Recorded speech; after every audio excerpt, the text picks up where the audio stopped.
Hey everyone, welcome back. Today I'm showing you how to check Instagram direct messages step by step. Let's jump right in. First, open Instagram on your phone and make sure you're logged in. Look at the bottom center of your home screen. You'll see a messenger icon or paper plane icon. Tap on it to open your Instagram DM inbox.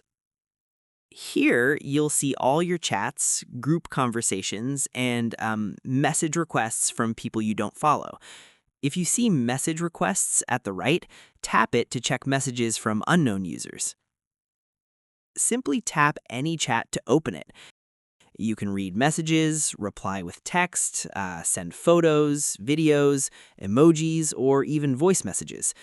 Type your reply and hit send. Quick tip for Instagram privacy.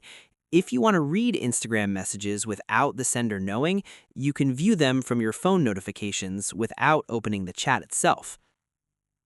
And that's how you check and manage Instagram DMs on your phone. If this Instagram tutorial helped you, hit the like button and subscribe for more how-to guides. Thanks for watching.